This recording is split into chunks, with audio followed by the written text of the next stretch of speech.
Welcome to the Catch 'em and Keep 'em podcast with Melissa Glenny and Mark Altman. We're here to help you hire, engage, and retain the best talent to help you make your vision a reality. Welcome to the Catch 'em Keep 'em podcast. Mark, I don't know if you've dared to turn on the news lately, but as someone like yourself who's dedicated to understanding how human beings tick, I gotta say, I feel like 2020 has not only opened Pandora's box, this has been like an eruption. So go ahead, keep going.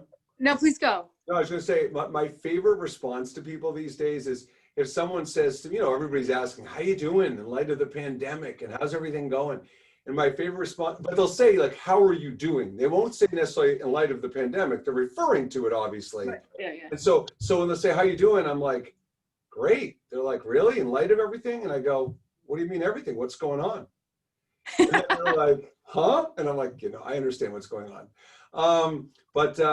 Yeah, Melissa, but I will tell you, I maintain that for me personally, this has been a tremendous year. There's a lot of downside. There's a lot of things I wish I could have back.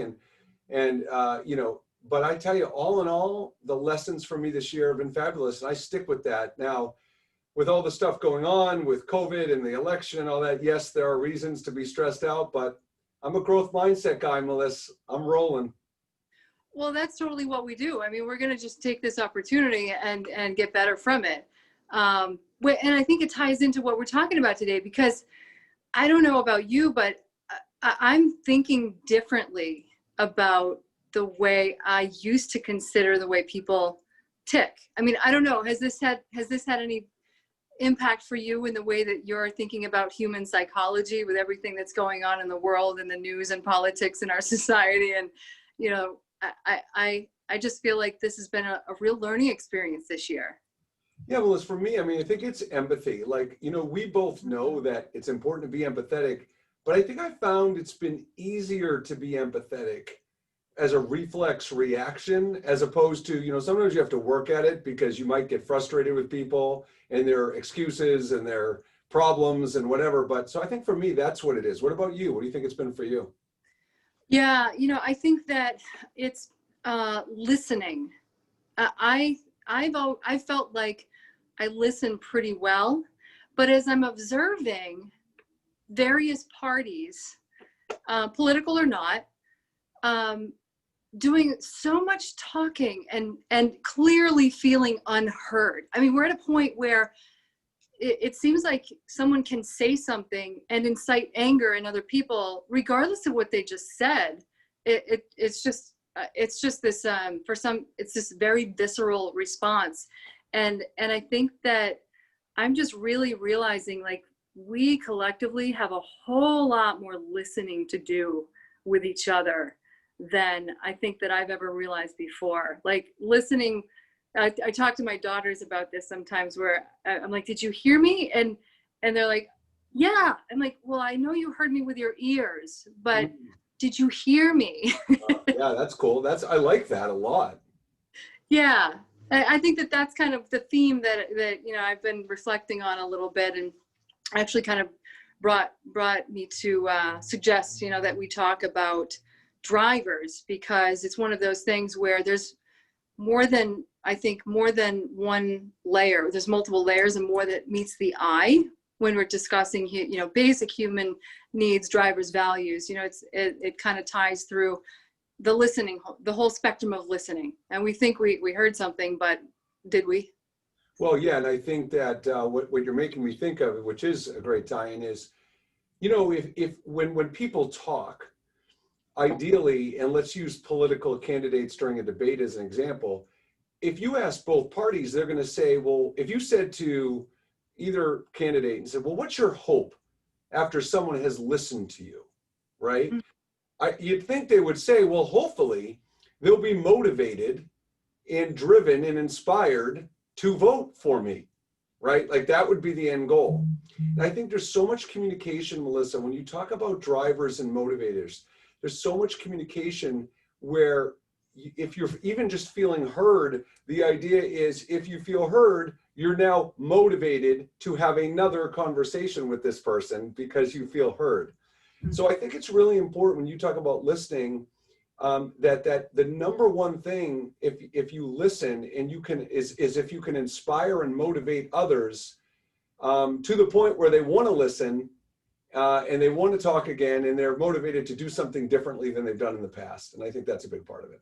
Yeah, I think so. And you know, as you're saying that, I think that when we're talking about issues, or take arguments, for example, I don't know if you've ever had an argument with somebody and then at the end of the argument, not even remembered what you started arguing about. There's so many cases where I see that the issue people are quote unquote arguing about or discussing, it's not really the issue on the table. It's what the issue represents and the meaning for the people. Definitely. Right? That's a great point. So, so that kind of carries me into, you know, when we're talking about behaviors and when we're interviewing and trying to assess what somebody's behaviors would be, I think what we're getting at here is my goal is for people when they're interviewing and hiring to be able to take a kind of peek into someone's psyche and understand a bit more about their drivers so that they're able to kind of look around the corner in how they're going to actually perform in the job, how they're going to respond to feedback, how they can adapt to change, and then ultimately be a better prediction of their success. And then, you know, the other thing that I was hoping we could cover today is we can't talk about drivers without talking about motivation. And I know that you are an absolute expert in tapping people's motivation and helping them to upgrade their habits and things of that sort. So I'd love to touch on that and specifically kind of the importance of competency and the 3 pillars of competency as it relates to motivation, and hear, you know, whatever else you can share with us in that regard. Yeah, well, so Melissa, for me, the starting point is I want to pick your brain a little bit because, you know, we've talked in past episodes a little bit here and there about assessments. And whether it's Myers-Briggs or DISC assessments, and understand somebody's drivers and motivation and things like that. And I guess I have a 2-part question from you, or for you. From your perspective, question 1 is, do you think people can cheat those tests? Because like at this point, when you're taking those tests, because I don't know about you, but when I've taken assessments like that in the past, I'll read a question, I'll be like, okay, well, I know what they want me to say, you know? And so question 1 is, if you're really trying to understand when you're hiring, if you're trying to understand someone's motivators and drivers, A, from the test, can you cheat it? And B, outside the test, if you're interviewing, is it just as simple as asking specific questions to uncover those drivers and motivators? Or is it, no, there's a formula, magical formula you have to do that? Well, I think to your first question, I don't know, to be honest, if someone can cheat, but I do know they can screw it up when they try to cheat. That's great. I mean, I've worked with enough platforms where there are definitely indicators when it's like something is not right, you know, and that's just built into the way that they're designed. Yep. to pick up on that. But I'm just trying to think for a second, because that's a really good question. You know, if I've ever experienced what seems to be maybe somebody trying to cheat, I think that there is actually kind of a natural impulse that you almost have to refrain from answering the way you think people want you to answer. Yep. So that's one thing. I mean, there are definitely people who I would call uber honest, and no matter what they think you want to hear, they're going to tell you the truth, which is great. They tend to score, I think, very accurately. But my experience with assessments overall, especially off the shelf kind of boxed assessment packages, is that they can be very effective, but they can be way off the mark sometimes too. So that's what I love about the way that you approach assessments, Mark, is you carry through with the conversations. Like you're asking me about the interviews, the behavioral interview questions, the situational interview questions, so that there's some backup, because I think that that's what's missing in a lot of assessments when it's just, computer generated responses. There's a lot left uncovered. Yeah, that's a great point. And Melissa, what about, on the other hand, when you're interviewing and you're looking for, and you and I are a big fan also about, confidence, people's self-image and confidence. So when it comes to identifying motivators and drivers and identifying confidence and self-image kind of things, is it just basic questions, or is more to it than that? No, I definitely think that there's more to it when it comes to confidence. I mean, the way that someone presents to you, I think that we're pretty, we have a pretty good acuity as human beings to sense these things. If you feel at ease with a person, then, and you sense their confidence, then, I would take that as a cue. And I think that the questions in an interview definitely are helpful. And again, the behavioral, the situational, when you examine the way somebody behaves in a situation, that says a lot about what their confidence level is. I would ask, for example, a question like a customer service example where, let's just pretend you have an irate customer on the phone. They're saying that their agreement says this, you see on the screen it says that, and you can't reach anybody, to remedy the situation. How do you handle that? And just no matter what their, whatever their approach is, I'm listening for what their thought process is and how much self-efficacy they're demonstrating in the way that they're responding to me. That's fabulous. So I think, yes, there are ways that you can go about it with questioning.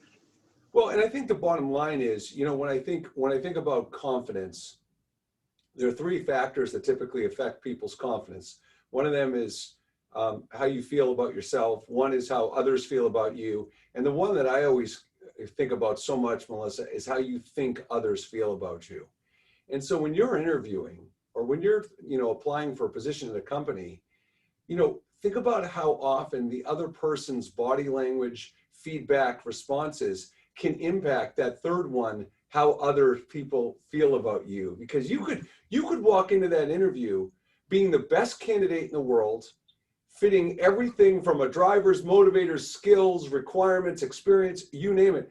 But if that person, the way they talk and what their body language in the interview, it could totally throw your confidence and totally impact your ability to communicate what you want. Yeah. Yeah. So it's huge. Mark, I'm so curious. You're reminding me of something that I learned years ago. So I have to ask you this question. It's going to sound totally random. How would you describe yourself when you were a junior in high school? The three go-to things I think I would have gone to is big sports fan, Okay. Aspiring to be a sports broadcaster, and to steal a line from one of our dear friends, Robert Kluchek, I would say, because he said it, and it's so how I felt in high school, especially at that time. I was friends with the freaks, the geeks, and the jocks. Oh my God. So those would be the three things. That's so interesting. What I just find interesting on a personal note is the similarities. Really? Yeah. I was hands down, the freaks, the geeks, the jocks, the band, whatever, had friends in every corner, and aspiring. That you just nailed the head. You just hit the nail on the head with that for me too. The sports fan. So the reason I asked you that years ago, this is going way back to the beginning. I had the opportunity to work with a guy. He was my sales manager when I was a salesperson. And then whenever I came back from meetings, he would say, his first question every single time, what did you learn? And then he would start asking me questions that would kind of frustrate me, because I would think, how the heck would I know that about this person I met with? Like, how would I determine? But he was a psychology guy, and he really stretched me a lot to more finally tune my acuity to reading people. And so he had shared with me that one of the things he learned from his mentors was that if you ask someone, there's some magic about the junior year of high school, if they describe themselves, it really carries through to the way that they are in their life, generally speaking. Yeah. Well, so I want to mention something, because you got my wheels turning when you said that. So one of the things that I train leadership teams to do is, when their employees bring problems, to require solutions to accompany the problems. However, That's not so novel. The novel thing is that if they don't have the solution, I tell them to turn the employee around and say, come on back when you have the solution. Mm-hmm. Because it's one thing to ask for it. It's another thing to let someone off the hook if they don't have it, and to enable. Why I'm saying that example is because when you talked about your sales mentor or whatever, who says, what did you learn? I mean, Melissa, think about that for a second. Think about across the world, if every meeting, whether it be a sales meeting or a leadership meeting or whatever kind of meeting, assuming it's applicable, if the first part of the meeting was, okay, let's start out, what did everybody learn this week? You know, what did you learn from last week's training? What did you learn from your coach? What did you learn from your boss? What did you learn from being here a week longer? Like, that would be amazing, Melissa. That's a game-changing question that you start virtually every meeting. Mark, you talk about creating a culture of feedback, and my God, creating a culture of learning. If that question is reiterated 5 times a day, you can't get out of it. Well, and guess what? When you talk about some of the challenges we're facing in the pandemic around virtual engagement and remote leadership and things like that, guess what? If you know you're participating in a conversation and you know you're going to be asked at the end of the, because I'm talking about the beginning, but how about the end? If you know you're going to be asked, what did you learn? And you're not ready, you're in trouble. Yeah. It could be just as effective at the end as it could be in the beginning. Yeah. Well, yeah. I mean, hey, if we went into every conversation knowing there was going to be a quiz at the end, we might listen a little better. Yeah, that would be good. So, no, that's great. Well, and so Melissa, you know, I think about every organization's different. You know that. I mean, you have such, from your customers, big, small, industry, whatever, you have so many different kinds of needs you need to assess. However, with that said, wouldn't you agree that there is a set of universal drivers or values that virtually everybody's looking for? And if you do agree, what do you think those are? Virtually everybody's looking for. That's interesting. I've never thought about it that way, because I think I approach every situation as which ones are essential in this case. You know, I actually have a story. I'll try to make this really brief, just to kind of lay the groundwork for my answer. I was in Peru a couple of years ago with my family. And in southern Peru, we experienced extortion from, there's police corruption. And so thank goodness we had cash when we had it. So we were all right, but you know, it's unpleasant nonetheless. And but what a learning experience. So then we get to the capital city. We were out in the middle of nowhere in the desert when it happened. So we get to the capital city. There's almost 10 million people in the capital city of Peru. So we're in Lima. And after a few days of being there, my husband had actually made observation. Everywhere we went, we walked through some slums. We went anywhere we went, we felt fine, totally safe. Never saw anything or anything for concern. And we were there for about a week and a half. So he noticed. He said, "You know what? I haven't seen one male police officer." And so we started talking with some locals, and what we learned was that the commissioner, there was so much police corruption in the city, the commissioner pulled all the men off the beat and put them in administrative jobs, and only women deal with the public. Wow, that's crazy. That's awesome, though. So, you know, then we were like, okay, so what are you saying? Like, men are more inclined to be jerks? You know, but this is where I started thinking about this stuff and how it relates to hiring and performance.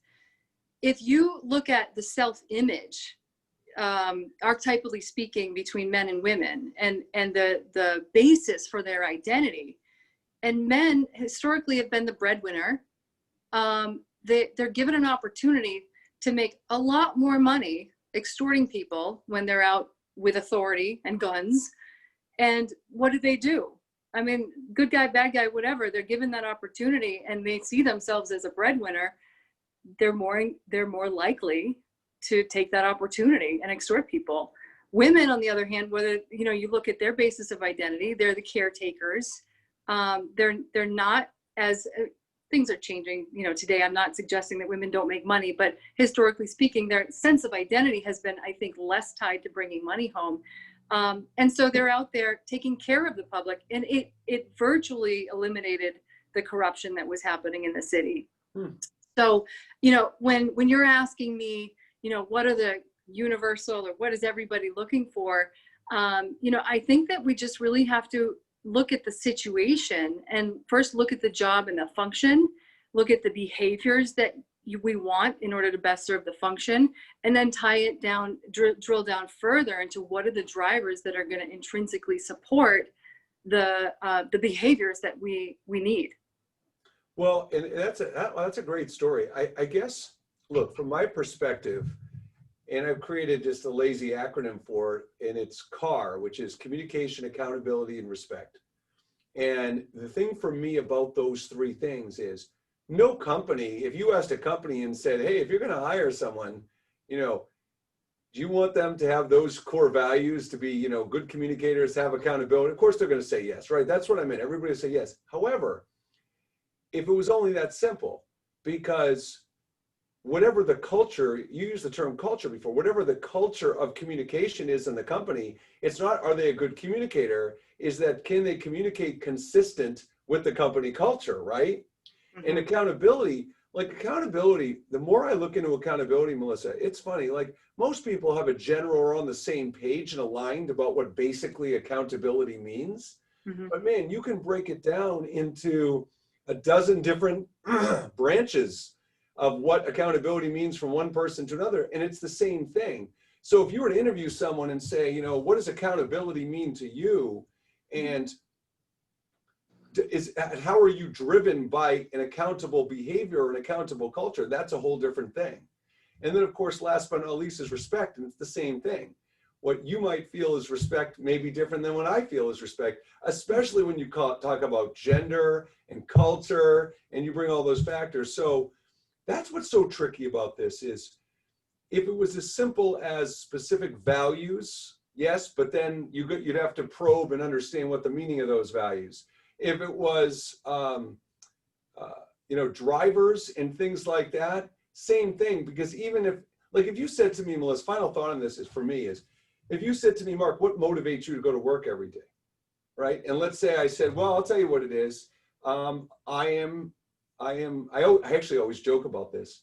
I always say to people when they ask me that, Melissa, I said, I'm so weird. The answer to that is so weird with me, because it depends which day.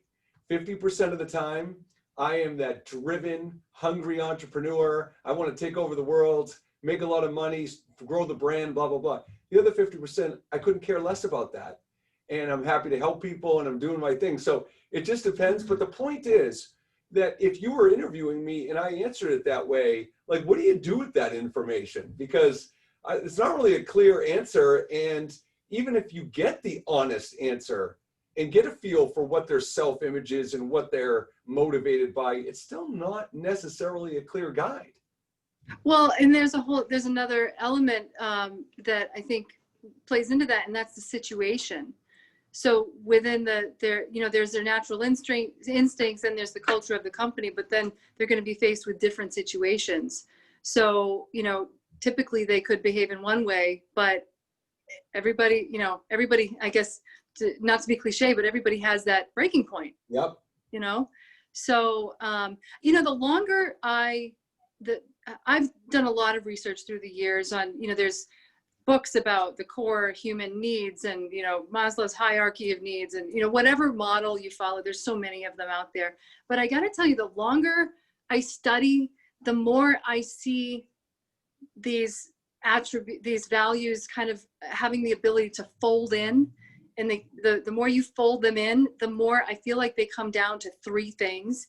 And that is progression, protection, and I made a note of it because there was, bear with me 1 second. Progression. Oh God, the number one, connection. Okay. So connection, progression, and protection.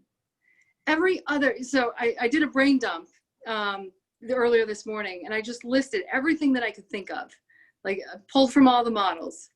And then I just kept saying, well, that's like that, and that's like that, and that's like that. And that's it. So I basically put it into 3 buckets. So that's just my, Wait, I want to ask you about that. So because I don't want to assume. So connection meaning how well you're relating to others and connecting with others. Progression meaning, do you feel like you're going anywhere? Is that what you mean by like whether it's at the company or your career path or your aspirations? Is that what you mean by progression?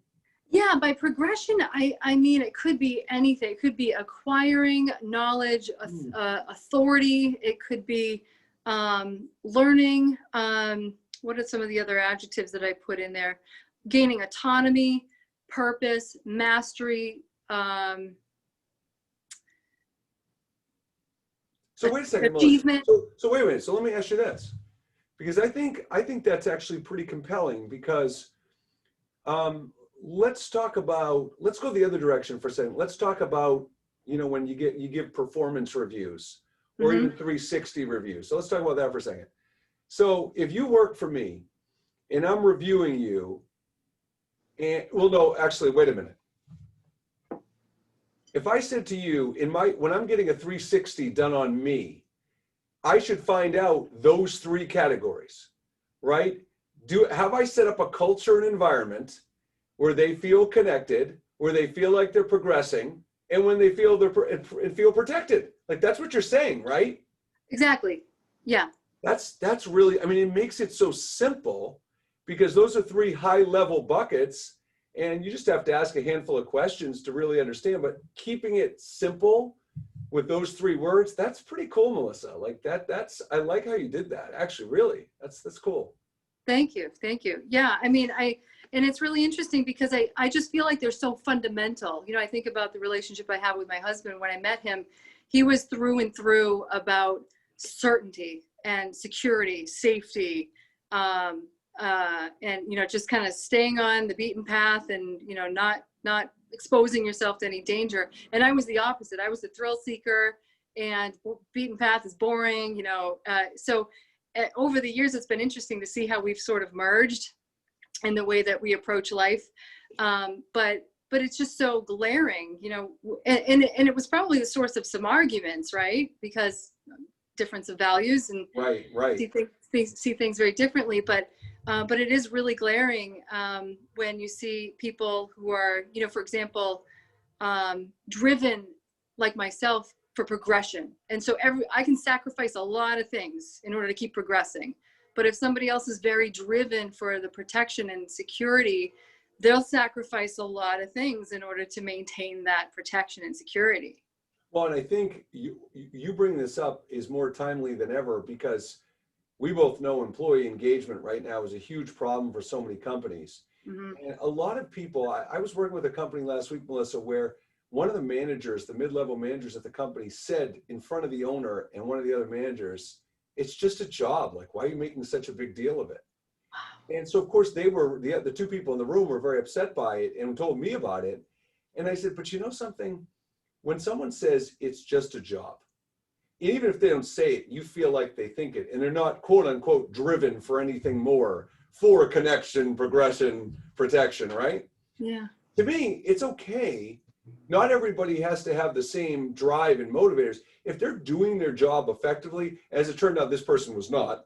But if that person is doing their job, who cares? It can be just a job.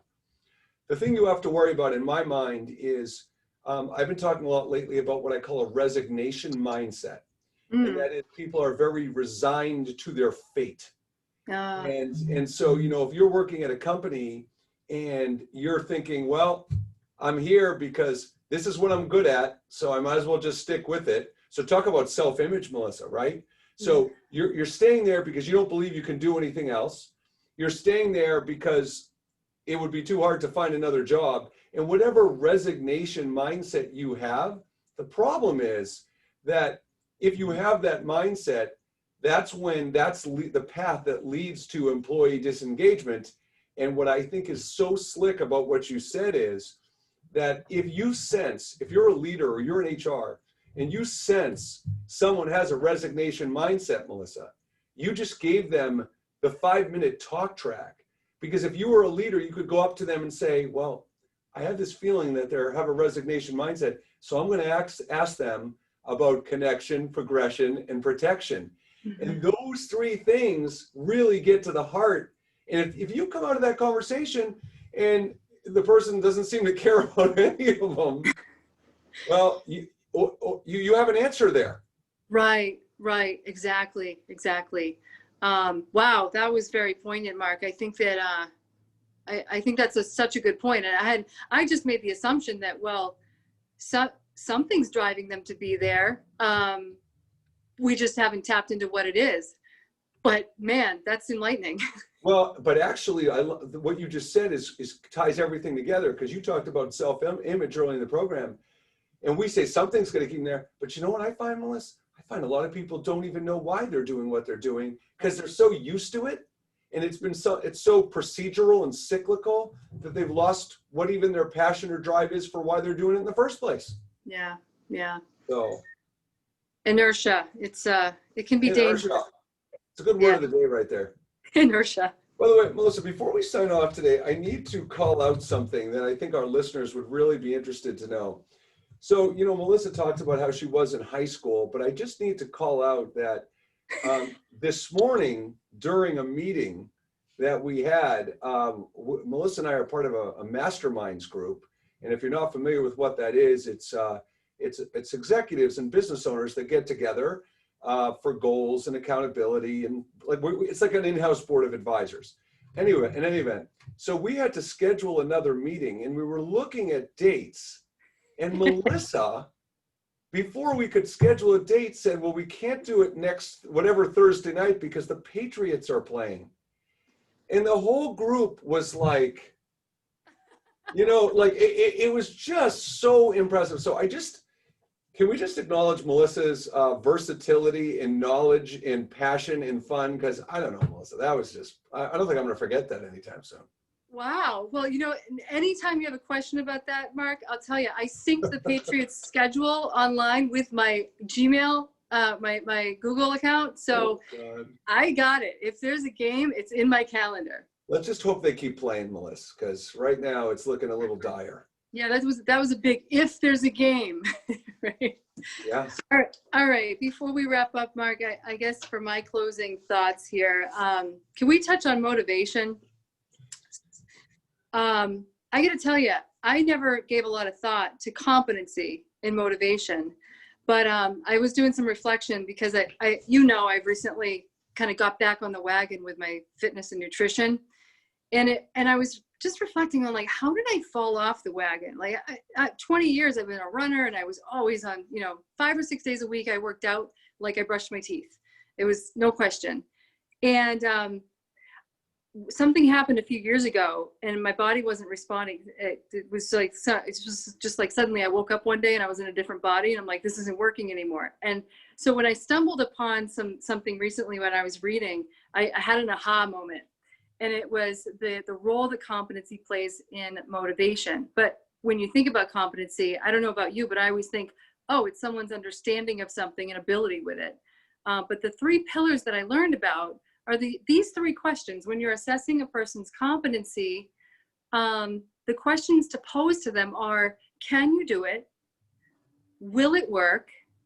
And is it worthwhile? So going back to my story about why I stopped running and working out, I didn't feel like it was working. And so my motivation just went right off the table, because I do know how to run, that didn't change. And I do believe it's worthwhile, but I didn't see it working. And I think that, anytime you lose motivation on something, or when you see somebody just kind of not being motivated, I think those are 3 great questions to approach somebody with, or approach yourself with. And just kind of see where is it breaking down. Well, and so what's interesting is when I hear you say that, what goes through my mind is I often find myself saying that when it comes to emotional intelligence, it's so hard to be emotionally intelligent, because if you're lucky enough or skilled enough to be self-aware of what's going on, okay, that's step 1. Yay, I was self-aware. Number 2 is I've got to figure out how I'm going to respond. Am I going to respond or react? So now I got to make sure I do that right. So that's 2. And you could be amazing at both those things, Melissa. And then we're right to what you were talking about is motivation. And then that third aspect of motivation is, it's your question, can you do it? So I'm self-aware. I know how I want to respond. I've thought it through, but can I do it? Because will they even listen? Will it change anything? And so I think those questions are so compelling. And I think what is so hard about being a human being when it comes to communication and specifically motivation in emotional intelligence is that you have to hit all three of those. You can't hit two of the three.